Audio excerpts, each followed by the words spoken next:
Have you ever wondered why you feel empty, even after getting everything you thought you wanted? Why your ambition burns out just when you need it most? There's a reason for that. A hidden war, silent, invisible, is being fought inside you. And you're losing every time you give in to that fleeting urge. Every time you trade your essence for a moment of release, you are surrendering something ancient, something primal, something divine, not metaphorically, biologically. Semen isn't just a fluid, it's life force. It's centuries of evolution condensed into a single drop, energy capable of creating new life. And yet, you're draining it to feed your addiction to cheap pleasure. You think you're indulging in freedom, but it's slavery with a smile. But here's what they don't want you to know. When you retain, even for 7 days, something begins to awaken. Your body starts realigning with your mind. Your eyes sharpen. You walk differently. People feel your presence. You're no longer broadcasting desperation. You're exuding power. At 7 days, your testosterone levels surge. Your brain stops swimming in dopamine chaos. You're no longer a rat pushing a button for a hit. You're reclaiming control, but that is only the beginning. Push past the 30-day mark and you enter unfamiliar territory, not just biologically, but psychologically. Your mind starts turning inward. The noise quiets. You begin to see your habits for what they really are. Distractions, escape routes, lies. You realize that most men will never taste real discipline. They'll never touch true clarity. They'll never hear the silence behind their compulsions because they never stop running from themselves. But you're starting to face that mirror. Now, 90 days. By 90 days, you're not even the same person anymore. You don't recognize the boy who used to chase pixels on a screen. You're becoming a weapon, sharp, focused, dangerous. Your energy doesn't leak, it builds. You stop chasing women. They start noticing you. You no longer beg the world to give you purpose. You become purpose. Your voice deepens, not just in sound, but in truth. People feel it. They listen. You walk into a room and command it, without saying a word, but this isn't magic. It's sacrifice. It's pain. It's the death of the weaker version of you. And that death is necessary. Because semen retention isn't about just abstaining. It's about confronting the dark, the hunger, the urge, the demon inside that whispers, just one more time. And every time you say no, you kill that voice, slowly, brutally. You take back ground, inch by inch, until there is nothing left but will. So the question isn't whether you can retain. There is a quiet tragedy unfolding among men today. It's not loud. It's not violent. It's not seen on the evening news, but it is real. It begins in solitude, in dark rooms with glowing screens, and with a sense of shame that creeps in like smoke after the act is done.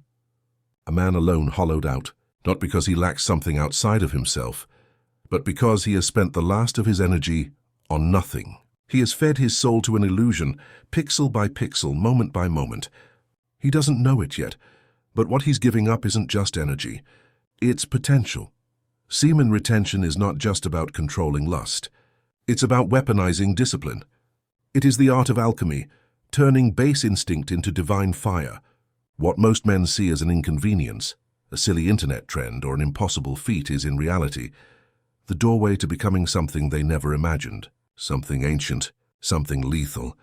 Because inside every man, buried beneath layers of weakness, distraction, and self-sabotage, is a predator, waiting to awaken.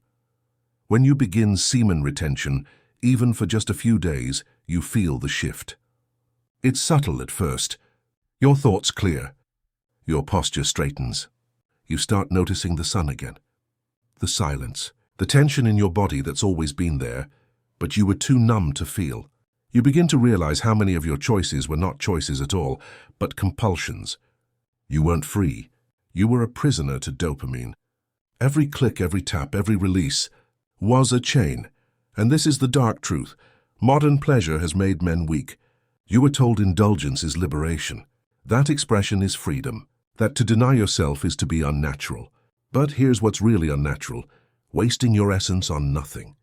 Losing your seed to pixels. Giving away your strength, your power, your life force for a second of escape. A moment that leaves you emptier than before. That's not freedom. That's defeat.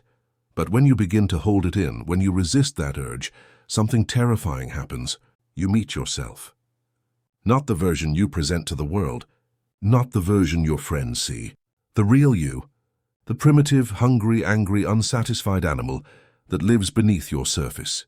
The part of you that modern life tries to silence, that energy is no longer being wasted. It is being stored. It starts to burn. It needs direction. If you ignore it, it will devour you. But if you control it, it will transform you. This is where the weapon begins to take shape. Your eyes start to change. You look into the mirror and you see intensity. You don't even recognize your own stare. You feel pressure in your chest, not anxiety but power that wants to be used. Your voice becomes heavier. Your walk becomes slower, more deliberate. The world begins to respond to you differently. People move out of your way without knowing why. Women glance longer. Men sense something. That something is retained energy. Raw, unfiltered male potential, no longer leaking, no longer wasted. At 30 days, this isn't just psychological anymore. Your body changes. Your muscles grow faster. Your skin clears. Your sleep becomes deeper. Your dreams become violent, strange, symbolic. You start waking up with purpose. Not motivation, purpose. Motivation is for the weak. Purpose is for the man who knows what he is and what he must do. You're no longer negotiating with your goals. You're hunting them, but retention isn't a straight path. It is a war, and the battlefield is your mind. Every day the whisper returns, just once. You deserve it. It won't matter. And that's the real test, not in resisting pleasure, but in killing the voice that tries to bargain with your destruction. The voice that wants you to be soft, distracted, domesticated. Every time you silence that voice, you sharpen the blade. You take the weakness and forge it into strength. You begin to understand that discipline isn't punishment. It's power. That to deny yourself is to build yourself. That a man who can say no to himself is a man who can say yes to anything. Because now you're no longer a slave to sensation. You're no longer led by the leash of your instincts. You are no longer a boy. You are a man, and not just any man, a man with force. Philosophers like Nietzsche spoke of the Übermensch, the man who transcends himself, who creates his own values, who rises above herd morality. Semen retention is one of the paths toward that becoming. It's not moralism. It's not shame-based abstinence. It is transformation through fire. You burn away the weakness. You melt down the lies. What remains is will. Will that cannot be bought. Will that cannot be distracted. Will that chooses pain, because pain is where power lives. Most men are too afraid to face themselves. They chase pleasure, women, entertainment, anything to avoid the silence. Because in the silence they would hear the truth, that they are wasting their lives, that they are shadows of who they were meant to be, that they have given up greatness for comfort. But you, if you are brave enough to retain, will not run. You will stand in that silence and listen. And in that listening, you will hear the roar of your own becoming. At 60 days, you don't care about validation. You don't chase attention. You don't even think in terms of needing. You build. You create. Your mind becomes ruthless, clear, surgical. You cut out what doesn't serve you. Friends, habits, distractions. You kill them with no apology. Because you've tasted something higher than pleasure. You've tasted power. Real power. The power of control. The power of clarity. The power of walking into the world without apology, without compromise, without fear. And then, if you make it to 90 days, you become something else entirely. You become the weapon, not emotional, not reactive, not controlled by the world. You affect the world. People begin to ask, what changed? They don't understand, because they don't know what you've given up. They don't know the war you fought inside your own mind. They see the results but not the sacrifice. They see the power but not the pain that forged it. They think you were born different, but you weren't. You chose different. The truth is, every man has this potential inside him. Every man is walking around with nuclear energy between his legs, and almost none of them know how to use it. They release it carelessly, throw it away, mock the idea of retention, because they are terrified of what it might show them. Because if they held on to it, even for a week, they would have to confront the possibility that they have been living a lie. And that realization is more painful than any physical urge. Semen retention isn't just about sex. It's about self-mastery. It's about becoming the kind of man who doesn't flinch in discomfort, who doesn't need to be entertained, who doesn't need to chase, because he has built something inside himself that cannot be broken, cannot be bought, cannot be stopped. And that thing is the weapon. There is a war inside every man, a silent, invisible war that most will never acknowledge. It's not fought on battlefields. It's not spoken of in schools. It doesn't make headlines, but it's there, lurking beneath the surface. It's in every thought you try to silence. It's in every restless night. It's in the hunger behind your eyes. The enemy is not outside. It's inside. It's you. Semen retention is not just a practice. It's not a trend. It is a weapon forged for this war, but most never even realize they're in a fight. They live in chains and call it comfort. They chase pleasure and call it freedom. They confuse numbing the self with knowing the self. They are prisoners of their lowest nature, never once questioning who is pulling the strings. But the man who chooses retention steps into the fire willingly. He faces what others fear. He becomes something else. In the first 7 days, you begin to feel the tremors of the war. Your body resists. Your mind rebels. The urge begins as a whisper, but that whisper gets louder, more persistent, more cunning. You feel a tightness in your chest, a restless energy that you can't explain. Your brain looks for a release valve. It tells you just once more won't hurt. But deep down, you know that once always becomes a cycle. You are no longer just resisting the act. You are resisting yourself, and yet something else stirs. A strange clarity. Your senses sharpen. You start to see through the fog. The distractions you once drowned in no longer satisfy. You start watching your own thoughts from a distance. You see how easily you've been manipulated by your own biology. And for the first time, you realize the depth of your addiction, not to sex but to escape. Semen retention is not the denial of pleasure. It is the confrontation of pain. The pain of being fully awake in a world designed to keep you asleep. At 7 days, most men relapse. Not because they are weak, but because they have not prepared for war. They do not understand that the voice urging them to release is not their friend. It is a parasite. A hungry, cunning force that lives inside them. And it will say anything to stay alive. The man who resists that voice, even for a week, begins the process of rebirth. He begins to starve the parasite. He begins to reclaim territory. Now compare that to 90 days. 90 days is not retention. It's rebirth. It's not just psychological. It's spiritual, biological, and existential. The voice is still there, but quieter, weaker. You've stripped it of its power, its authority. You no longer live for the next high. You live for something else, dominion, over your time, over your mind, over your purpose. By 90 days, the war inside doesn't disappear, it transforms. You no longer feel like you're resisting gravity. You are gravity. You don't fight urges, you redirect them. That energy that once went outward now moves inward, then upward. You notice how your mind begins to sharpen like a blade. Words come more easily. Eye contact feels natural. The world slows down around you, but you speed up. You are no longer reactive. You are decisive. You don't chase, you attract. But this version of you can only exist because the earlier version died. And his death was slow. It happened in every second you said no to the impulse. Every moment you sat with the fire instead of putting it out. Every night you laid in bed with your demons and didn't run. That's what separates 7 days from 90. At 7, you're still in the storm. At 90, you are the storm. The transformation is not linear. It's violent, erratic, primal. One moment you feel like a god. The next you're crawling through your own mind, begging for relief. But you endure.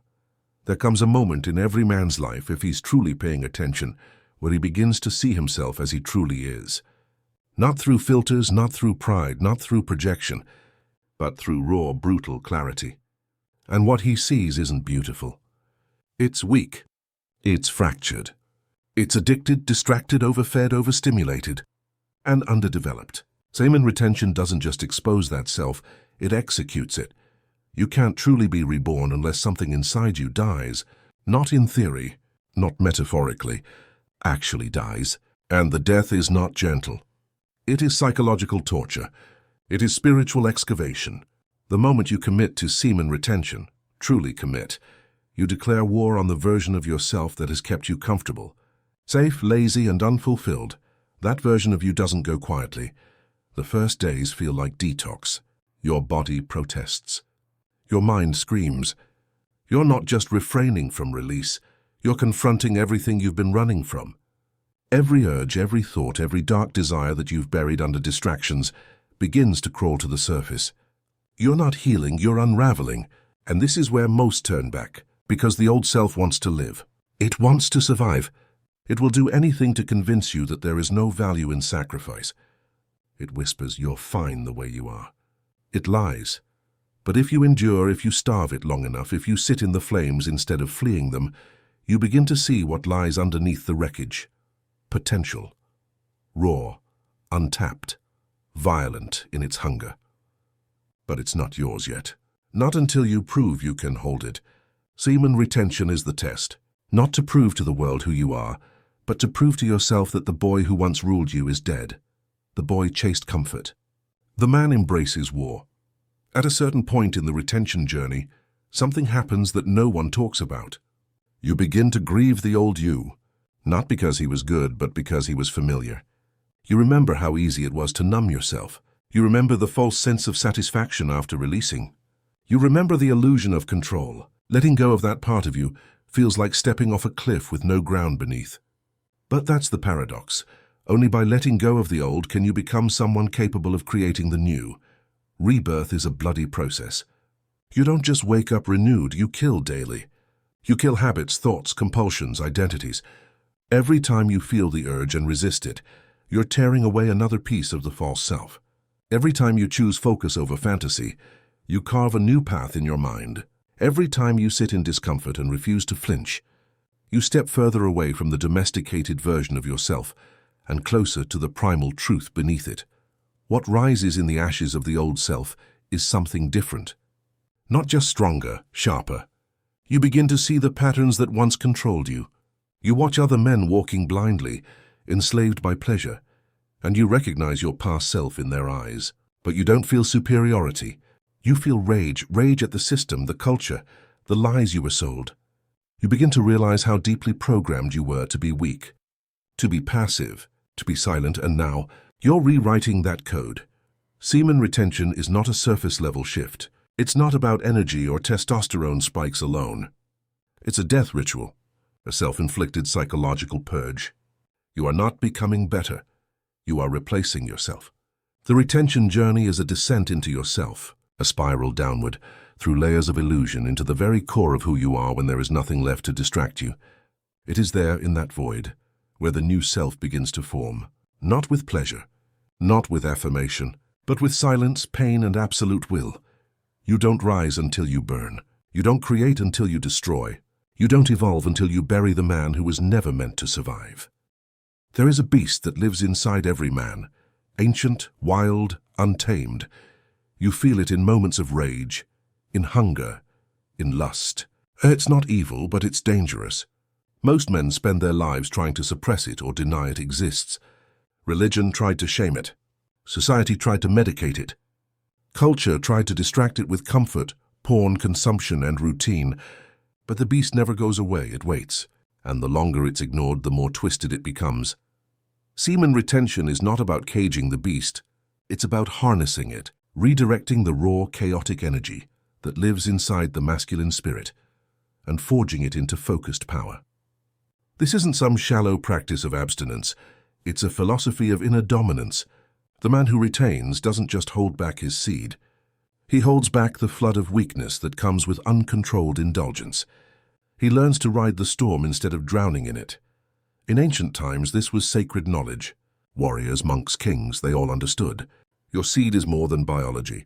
It is will, it is drive. It is the distilled essence of life itself. To waste it for temporary relief is not freedom. It is sacrifice. You're offering your power to nothing, trading potential for numbness. And in that trade, the beast becomes quiet, but only because it's been starved. Not disciplined, just sedated. The retained man chooses a different path. He does not kill the beast. He confronts it, stares into its eyes, feels its pull, its hunger, its chaos, and chooses mastery over submission. This is not suppression. This is integration. The primal force is still there, but now it answers to you. It no longer drags you into self-destruction. You grip its reins. You tell it where to go. You become the rider, not the prey. This is where philosophy meets physiology. The Stoics spoke of apatheia, freedom from being a slave to passion. Nietzsche wrote of the will to power, man's ability to overcome himself, to transform base instincts into higher order. Retention is that philosophy embodied. It's not just an idea, it's a discipline etched into your biology, reinforced through pain, repetition, and inner conflict. And through that conflict, clarity is born. You start to realize that the urges you once obeyed are not commands, they're signals. The beast does not ask to be obeyed, it asks to be heard. It brings with it strength, aggression, intensity, but without consciousness these become destruction. With discipline they become creation. You channel the sexual energy into work, into purpose, into presence. You become magnetic, not because you chase, but because you contain. The world begins to feel your restraint, your control, your fire. People say energy without understanding what it truly is. Retention gives you real energy. Not caffeine highs, not motivational spikes, but a deep, sustained inner current. It's the energy of not losing yourself, of keeping what others throw away. Every time you resist the pull, the beast grows more obedient and your presence grows heavier. People feel you before you speak. Your masculinity is no longer a performance. It's a frequency, dense, focused, lethal. But power without direction is still a liability. That's why the retained man must also be a philosopher. He cannot just hoard energy, he must shape it. Purpose must become the container. Mission must become the map. Without it, the energy turns inward and festers. Retention without vision becomes torment. But retention with vision becomes evolution. The beast becomes an engine, a weapon, a throne. This is why few make it far. Not because they can't resist lust, but because they can't handle power. Real power isn't comfortable. It doesn't make you relaxed, it makes you ready. You feel the tension in your jaw, in your fists, in your spine. You wake up with a purpose you can't explain. You feel called to something greater, even if you don't yet have the words for it. The beast within has stopped screaming and started waiting for instruction. No one tells you the cost of wasting your seed. They joke about it. They normalize it.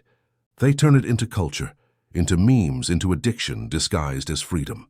No one tells you that every time you release for nothing, you chip away at the man you were meant to become. They don't teach you that your discipline is connected to your essence, that your sexual energy is not just biological, it's strategic. It is your edge, your weapon, your anchor in a world that wants you soft. They told you to express yourself.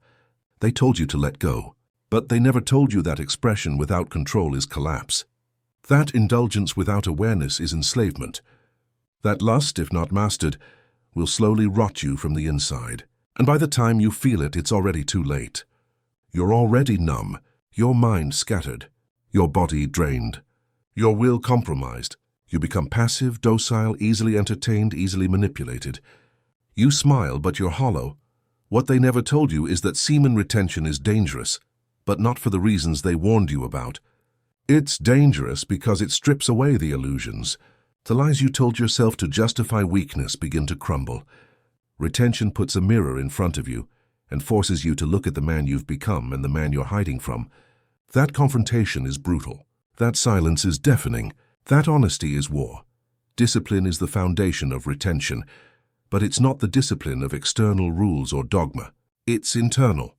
It's the discipline of confronting chaos and not looking away. The discipline of standing in front of your own darkness and choosing to mold it instead of escape it. This is where most fail. They want the benefits without the pain. They want the power without the sacrifice. But retention doesn't reward the curious. It rewards the relentless. They never told you about the loneliness. Not the absence of people, but the isolation that comes with rising above them. The distance you feel when you no longer relate to their distractions. When you stop laughing at the jokes. When you stop playing the game. When you see how deep the programming goes, and you no longer participate. Retention alienates you, not because it makes you arrogant, but because it makes you awake. And an awake man is a threat. The darkness doesn't disappear as you retain. It sharpens. You become more aware of your capacity for destruction. Your thoughts become heavier, more primal. You realize you're capable of immense power, not just to build, but to break, to dominate. This is the side of masculinity no one talks about anymore. The side that's been buried beneath political correctness and digital sedation. But it's still there, and retention brings it to the surface. You're not meant to ignore that power. You're meant to own it, not unleash it recklessly, but control it with precision. That's domination, not of others but of yourself. Retention is the art of conquest turned inward. Every urge you resist is a battle won. Every temptation denied is a kingdom claimed. You no longer need to prove your strength. You become it. Quiet, cold, focused. They never told you that women would notice, that your energy would shift, that your eyes would change, that your voice would hold more gravity, not because you're faking confidence, but because you've taken back what most men waste. You walk into a room and something feels different. You're not seeking validation. You're not chasing. You're grounded, present, unshaken. That's what real attraction is. That's what real presence feels like. Retention doesn't just give you energy. It gives you an edge, a sharpness in your perception. You start to see motives, patterns, weaknesses in others. You see how easily most people are controlled, by urges, by likes, by fear. And you see how quiet your mind has become, how still your center is, while the world spins around you in chaos.